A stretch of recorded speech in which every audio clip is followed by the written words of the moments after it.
Gentlemen, great to be with you. Thanks for making the time after a hot practice it looked like out there this morning. Tell me how camp has been going so far. And TJ, we'll start with you. What have you learned about this team and how comfortable are you feeling 9 practices in? This is the most comfortable I felt, like being here with the new coaching staff, Coach EB, Coach Foss, just bringing us all together. And, as we speak, Dre, discipline, respect, enthusiasm, he's really pushing us to, follow those rules and stuff like that. So we're doing a pretty well job, and I'm just excited to see what the season holds. Yeah, and how about for you, because it does feel like this is as comfortable as you've been, even though you're learning a whole new system and a little bit probably drinking out of a fire hose with what Bieniemy's installing. But it feels like this is your team, and there's a certain level of confidence. Yeah, it's been a great camp so far. It's probably, I could say, have been my most favorite fall camp since I've been in college, the last one. But, it's been great. Coaches are awesome. Coach EB is great. He knows a lot of stuff. He's really smart. Coach White's done a great job developing me and getting me to where I need to be. Well, let's talk about DeShaun Foster, because I know he's your guy. He was your position coach until before he became head coach. What is it like seeing him take over this new role, and what do people need to know about him? Because it is unique to play for a head coach who wore this jersey and was a prolific running back, same position that you played here. It's definitely cool. I'll definitely say he deserves it. He's a great leader as a coach and stuff like that, and he's actually, been here at UCLA and played, so he really sets the standards for us to have a great season. Yeah. All right. Let's talk about this offense and this pro-style approach that Coach Bieniemy has brought in. What has the learning curve been like, and where is your head at now that, you're again heading into August 31st? We'll be here before we know it. Yeah, no, the learning curve has been drastic. From when we first started with Coach EB, all of us were struggling even saying the play, and now it's we have a level of comfortability that a lot of people can feel good with, because Coach EB does a great job teaching, and he's really good in the install meetings and gets all of his points across. So, right now the whole offense is very comfortable. You've played in some big games, and you've had some big moments, Ethan, in your time here in Westwood. And I think back to the LA Bowl. You didn't start that game, but you finished it, and you were named offensive MVP. What did that do for you? It was a great stepping stone into this year, to get my feet wet towards the end of the year and kind of just play some football again and have fun doing it. I really feel like it's going to help catapult me this year. Yeah, and I think about your year last year, and both of you guys played outstanding against USC, which I know is always a game that means a lot around here. Yeah. For you, and focusing on what you want to develop, you had 8 touchdowns a year ago. You're the guy in that room right now. But for you, what's the next step?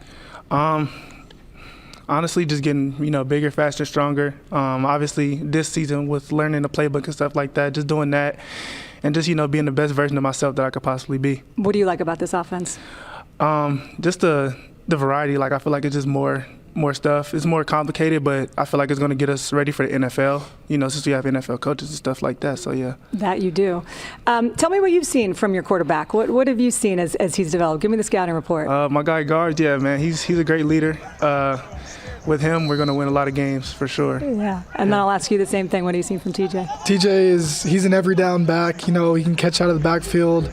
He can run downhill, hit you in the mouth. He's awesome in pass pro, and that's my favorite part on it, honestly, because seeing him protect me and then getting to hype him up after he makes a big hit, it's awesome. And he's just done a great job this whole camp. Yeah, a running back that can block for a quarterback is very critical, no question about it. You guys look at the schedule this year. There's only one team that you face, USC, that you played a year ago, so a lot of new opponents, obviously a whole new conference.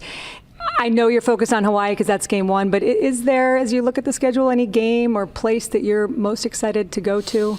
Yeah, I know. Like you said, we're focused on Hawaii right now, but definitely we're looking for.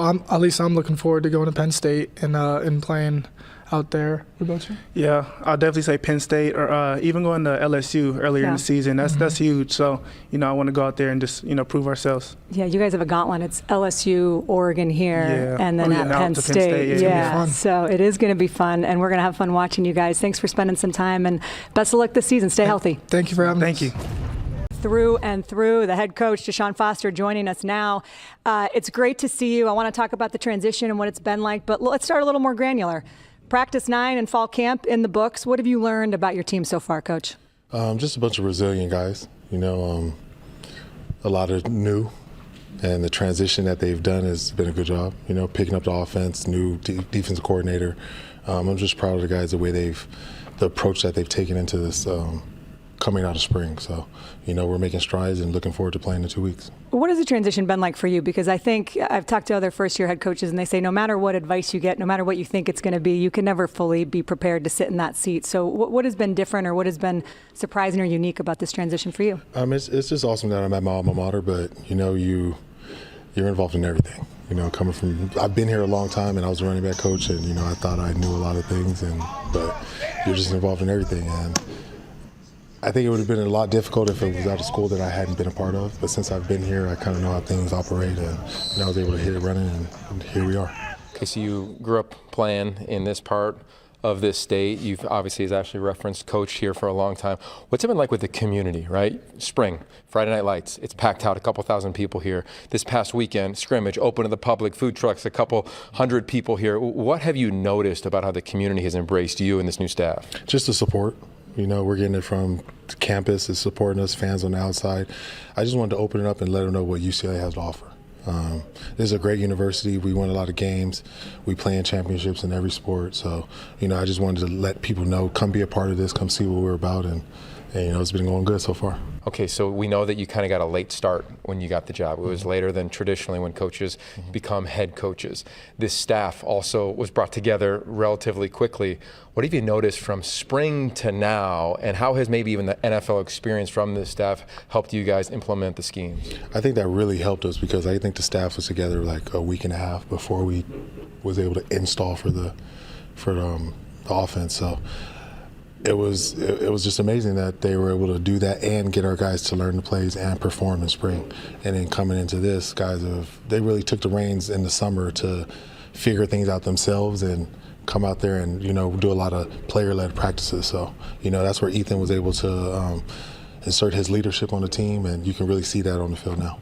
Let's talk about Ethan Garbers, because I'm excited to see him kind of have his turn. He was behind somebody for 2 years, and then obviously split time with Dante Moore last year. And now it feels like, he told me at media days this is his team, and he's got a different confidence. What have you seen him in the way that he has picked up Eric Bieniemy's offense? Just everything. Ethan's a great athlete. You can see that out there. But his leadership has really taken the next level step of being more vocal to guys. It's kind of hard to do that as a backup quarterback, but I think guys are really following him, and just the way he came in and played in the bowl game, he's been trending ever since then. Okay, you've won at this program 8+ games the last 3 years. I think people on the outside are like, well, what's UCLA going to be like? You played in the NFL, you're just at the Hall of Fame with one of your former teammates out there in Julius Peppers. Like, what will the DNA traits of this team be when we come watch you play in 2 weeks and eventually into conference play? One thing you'll see is our pillars, so discipline, respect, and enthusiasm, but we're the type of team that, we're running to the fight. We're looking forward to who we have to play and wherever we have to play them. So there's not going to be any shying away from anything or not being prepared, but our guys are going to, they're going to be fired up to get out there and play. And just speaking of the Hall of Fame, that's where I got that from, because the type of team that I played on with the Panthers, that was how we played, and I'm just going to put that into our players and keep going. Well, speaking of Hall of Fame, we have to now transition to the fact that you're going into another Hall of Fame. You're already a UCLA Hall of Famer, and you're now going into your high school Hall of Fame, the pride of Tustin. Is it true that you scored 90 touchdowns in high school? Is that? It was something like that. Something like that, yeah. He's counting. What does that mean to you, though? Because obviously it is nice to be able to get recognition and to be able to go back and be around a program that I know you were a big part of. It just feels good, just to be honored at your high school. It's surreal. It's the same situation with being a head coach here. That was a field that I played on from Pop Warner all the way up. So I was a Tustin Tiller for a long time. 90 touchdowns. A long time, yeah. Yeah, that's pretty good. I am in the presence of greatness. Ashley's a high school Hall of Famer as well, just so you know, Coach. What sport? Track. Okay. Yeah. All right. She could ride. Here's my question, though. I think a lot of offenses, when you look around the country, the head coach, maybe he played quarterback, and the offensive coordinator played quarterback. We got two of the best running backs in the history of the game, and Eric Bieniemy. He's going to sit down with his former head coach and Coach Nardo later. How do you two see the game? Like, what's an offensive meeting with you and your OC, two former great backs? Well, Coach Bieniemy ran for a lot more yards than I did in a season, so he was a real Heisman Trophy candidate. So it wasn't. I might have been a candidate, but there's two different types of candidates, you know. But we just try to it's more of not even a position, but you're just trying to give them your experiences, you know, because it's more of being a player than a running back. So we're just trying to give them those experiences so they don't make the same mistakes that we made or any situation, or just make sure that they're prepared when they get out on this field, you know. One thing my pillars are discipline. That was one of the top ones, and Coach Bieniemy doesn't play. So that was something that I was really into, because that's how I was coached at Tustin. That's how I was coached here at UCLA. That's how I was coached at the Panthers. So that's how I coach football. So I was all for that. Well, you are now the head coach, so we'd be remiss if we didn't ask about the defense as well. Obviously, the UCLA's defense was unbelievable last year. You've got a new DC in Ikaika Malloe. Tell me what we should expect on that side of the ball. Just guys flying around, hitting people, and playing fast. It's going to be hard to replace Latu and the Twins. But, you know, I think we can do that as a whole defense, not just one or two guys coming in. But I'm fired up for them. You know, I think that they understand the situation, and they want to prove to them that, you know, we can bounce back from losing the first rounder. All right. Well, we're fired up to see you guys play. August 31st will be here before we know it. Thanks for the time, Coach. Thank you. Appreciate it. You guys. Coach, great to see you out on that field running around. Curious for you. This team's added a bunch of faces on the defensive side since spring. How have you seen this thing come together from practice 15 back in April to now here we are, practice 9 in camp? A huge improvement in terms of just getting together as a group. You know, that was the one thing that we kind of mentioned back in spring. We got to learn how to play collectively for us to be successful. You know, obviously from last year we lost 5 outside backers, 1 inside backers. There's a lot of guys that we left in terms of the pass rush, and then obviously on the secondary, we left 2 key guys that actually went transferred to other places. So for us, I think the whole point of spring and part of camp was just the unity part. You know, we're actually reading a book now, you know, carry water, chop wood, carry water.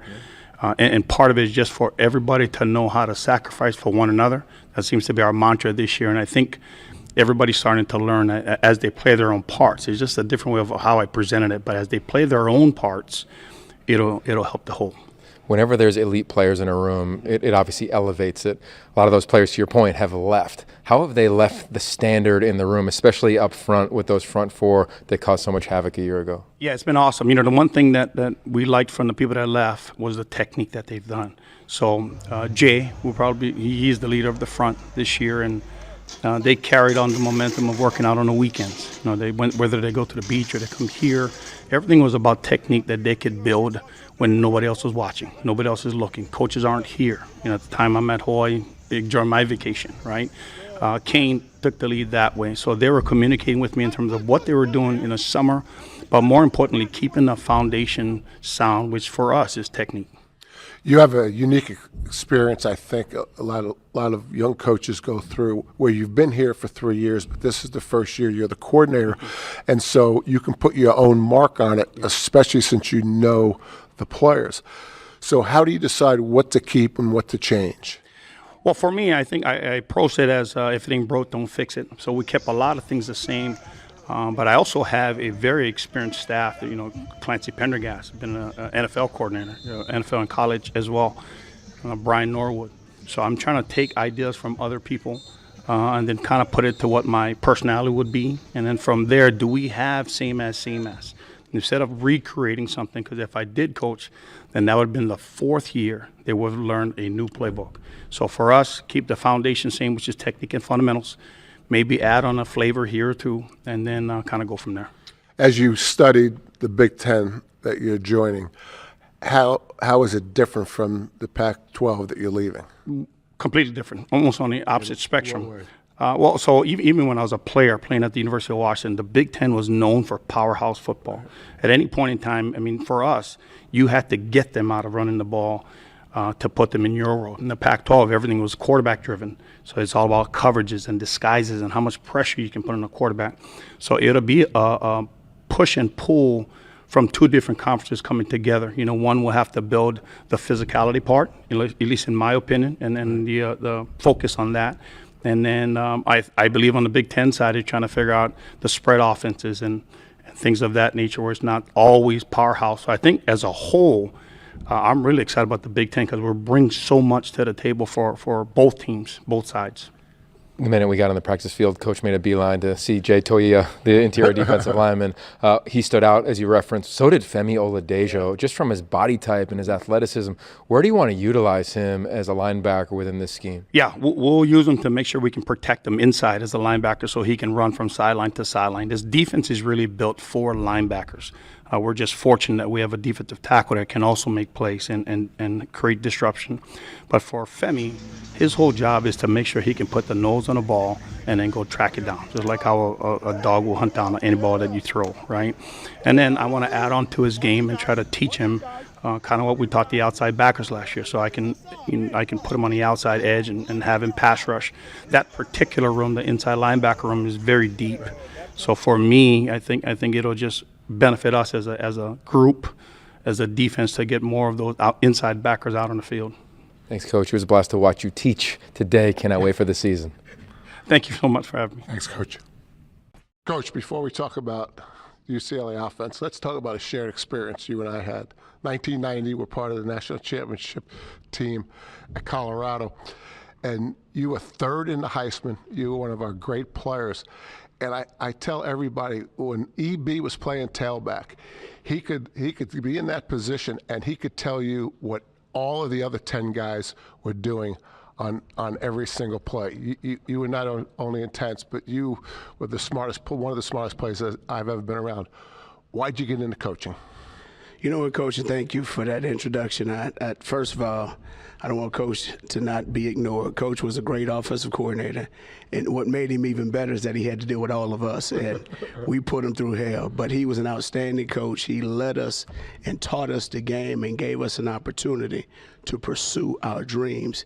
And I'll just say this, because of that, I mean, all those friendships have remained intact, and it was a great experience. But I will say this, Coach, one of the reasons why I got into coaching was just to give my experience and share my experience to help kids understand that, you know, it's not just about talent. It's about learning and understanding the game and developing the proper habits that's going to help you moving forward, not just on the field, but also helping you off the field.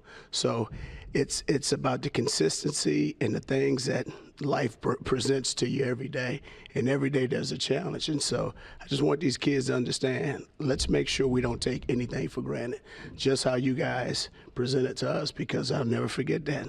When we got there, first of all, we wanted to win the Big 8.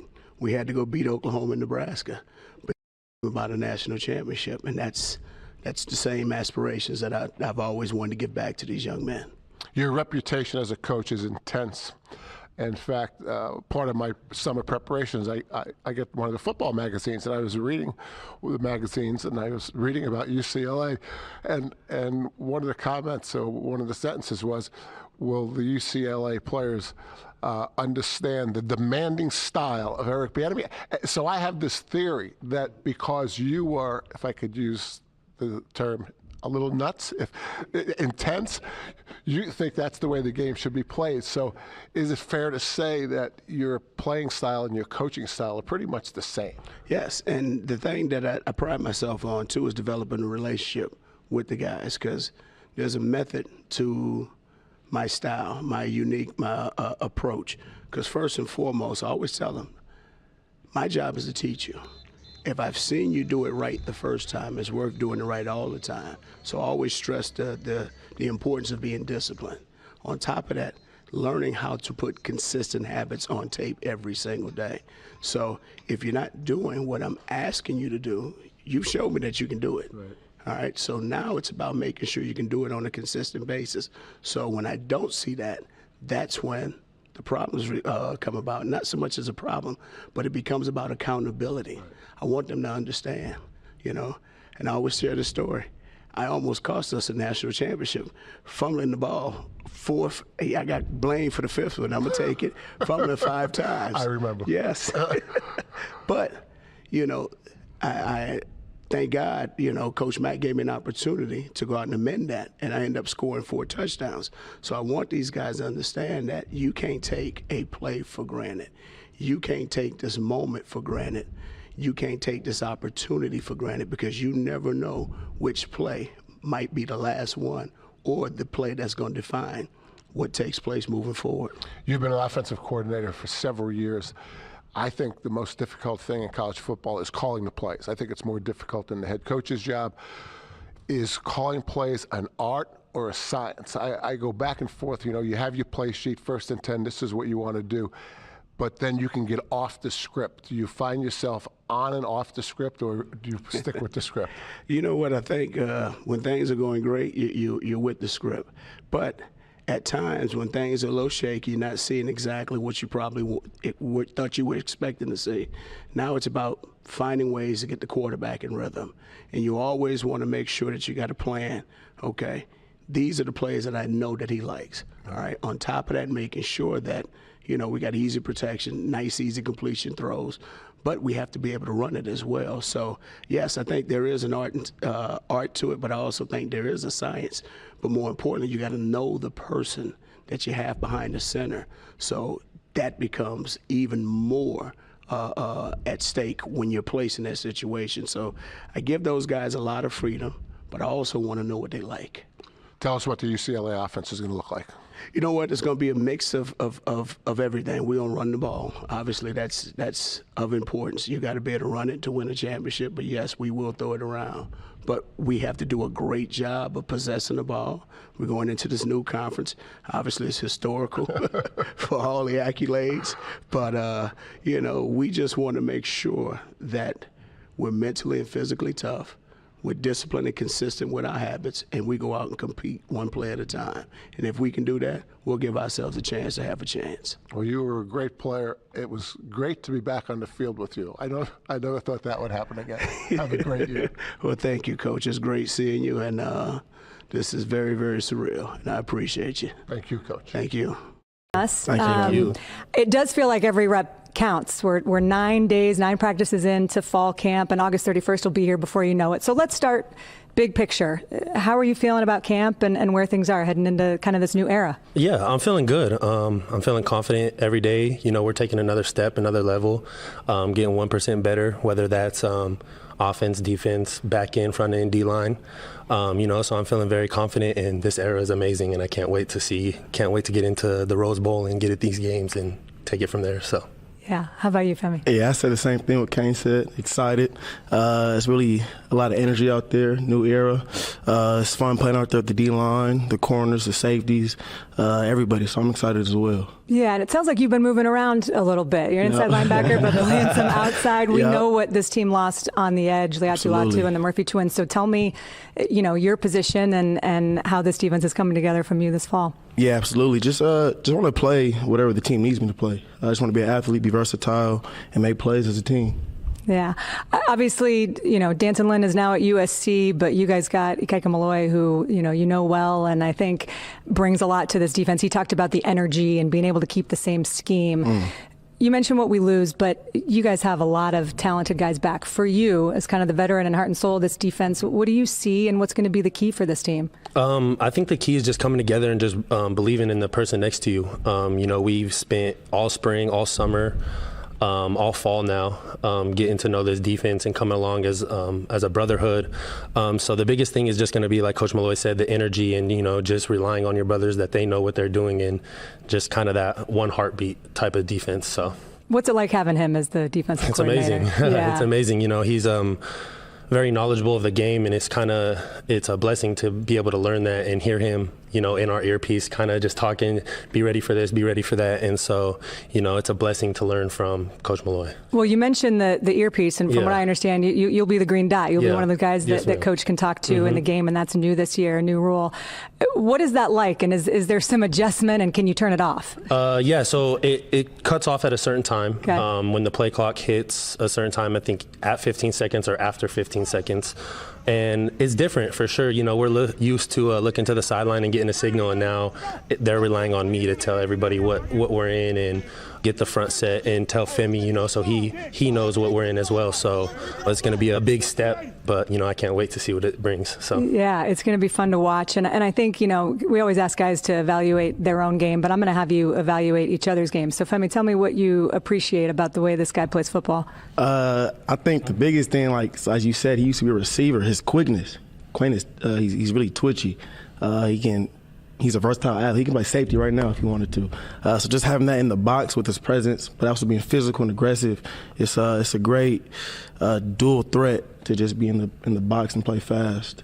Versatility, the name of the game. What would you say about him? Femi, just having somebody as knowledgeable as he is right next to me playing Mike, and we make each other's job easy. Right. We're constantly talking to each other, and it's just that constant communication. That's what I love about playing next to Femi is, we're always making sure we're on the same page right before the ball snap, so there's no doubt about what we have going on the field. And then one thing I love about him is he makes sure everybody else is right too, mainly the front end. He's setting the linemen and telling them, you got to adjust here, adjust there. And, that's going to help us. It's going to take us a long way, and it's going to make it easier on us as backers. So. Well, he mentioned that you came here as a wide receiver. I think people would look at you and think, wow, okay, and now you're playing linebacker. And again, just such a force on this defense. We saw it last year, and we're expected to see it more this year. What was that switch like when you came in? Did you have any idea that you'd be playing defense one day? And Not what at all. What has it been like? Maybe defense at the safety, because that's what I played in high school. So coming into college, it was like safety, wide receiver. That was kind of the two positions. But, after COVID and I got back and Coach Kelly just asked me to move, it was kind of the thing of I just wanted to play. I just want to be on the field and just contribute any way I could. And then we kind of sat down and he was like, this might be the best shot that you have at the NFL. And, I kind of fell in those footsteps and fell in that, talked to my family. And it was a difficult challenge, not being able to, never reading linemen before, always being sitting at 12 yards in high school. So it was a lot of unlearning to relearn. So. Well said. Well, it's fun to watch you. It's clear that you can play a lot of different positions, both of you, and looking forward to seeing this defense build on what you guys were able to do last year heading into the Big Ten. Thanks for the time today. Thank you. Thank you, guys. Appreciate it. Been a great day with the UCLA Bruins. Back to wrap up this stop on our training camp tour with a look ahead at the schedule. It all starts August 31st in Honolulu. And now that the preseason AP poll is out, you can see just how tough the schedule will be, even with 2 bye weeks. You look at that 3-game stretch that starts September 21st in Death Valley, ends in Happy Valley. LSU, Oregon, and Penn State all in a row, not to mention 2 more ranked teams coming to the Rose Bowl in November, in Iowa and USC. Of course, a lot can happen between now and November. Yogi and Jerry, Ashley, back with you to put a bow on this thing. And I've loved what DeShaun Foster has said. He said everybody's making a big deal about the travel. I'm not concerned about the actual travel. It's more about the venues and the opponents that this team is going to be facing for the very first time. And I think that's true. It's hard to describe or understand what it's like to play at Nebraska and Penn State until you've done it, Coach. Yeah, I think you have to expect that it's going to be one of the toughest places in the country to play, and it happens week in and week out. Coach Foster's the first-time head coach, too. His travel may be different than the way Chip Kelly wanted to travel. So you can't underestimate how the logistics of it gets a player mentally ready for a game. So he's going to have to teach his team how he wants to behave, how they want to conduct business on the road, and then they're going to have to be in some of the great stadiums in all the country. I'm excited to continue to talk to the staff about training camp, because the contingency planning is a Bill Walsh phrase where he talked about different moments in different games, especially different environments. Eric Bieniemy comes from that tree. DeShaun Foster's played in huge places in the NFL. I think they're going to work training camp in a modality where it's going to be chaos. It's going to be loud. You talk to Coach Bieniemy, his style of coaching. Is it a science? Is it an art, as you call plays in those environments? So I think it'll be different for sure. It'll be a challenge, but you have experienced play caller. You have experienced quarterback. And then when situations arise in games, I think it's going to be fun to watch how Coach Foster is. Is he aggressive on the road? What's his personality going to be like when the game is on the line in some of these places? You've been around this team for many years, and you've been around this team in spring and fall. What do you know about UCLA as of right now, Yogi? Well, I know they've won 8+ games the last 3 years. And I think nationally people are thinking this is a dramatic rebuild. And I want to squash that. I think, too, watching them in spring to watching them earlier today, it's a totally different team. And naturally, of course, you're going to be better. Your acumen around the game and the scheme is going to be better. But I look at them physically. I look at their confidence. I look at the efficiency of practice and how Coach Bieniemy in the offense and Ikaika Malloe in the defense are going through individual drill, team drill, 7-on drill. It just looks like they've been together for longer than they have. So I come out of this thing pretty confident. And if you said to me when you look at that schedule, are there 8 wins on there? I say I feel way more confident they can keep that streak alive now than I did seeing them in the spring. I can tell you this, the traditional Big Ten teams have no idea that UCLA has won 8 games twice in the last 3 years and a 9-win season, because Chip Kelly leaving in February, it just That's not what usually happens. Why would a coach that's just won 3 years in a row leave? Well, we don't really know, right? I mean, he has his reasons for it. But when you watch him practice, when you look at the facility and everything else, I mean, this isn't a rebuild. This is just a first-time head coach being in a difficult spot that he has to manage. Yeah, it's going to be fun and exciting to watch it all play out. My only lingering question from today is that we got him in an ice bath in Eugene. Are we going to get him like on a surfboard here in LA? What do you got dialed up? Yeah. The car is outside. We're on our way to Venice Beach. You don't need a wetsuit because the water is warm. The waves were going to 2.5 to 3 feet. I got a breakfast burrito for you on the way, an acai bowl on the back end, and then a party at our house later tonight, Coach. It's perfect for you in LA. Just like I got in the pool with you two guys. You're in. You're game, well, and I appreciate whatever you that two can do. I can about do. you. Yes, you can do better. I can tell you that. Hopefully. Terrific, awesome day spending with you guys. We appreciate it so much. But we're not done yet. Up next, we're going to head across town for a visit with Lincoln Riley and the Trojans. Our training camp tour continues Tuesday at USC. A ton to discuss with that program as they look to replace their Heisman-winning quarterback. So looking forward to that. But most importantly, a huge thank you to all the great people at UCLA for the hospitality today. Special shout out to Andrew Sinatra and Andrew Wagner. Appreciate all you guys do behind the scenes. That's going to do it for this stop on the training camp tour. For Jerry and Yogi, I'm Ashley Adamson as we say so long from UCLA.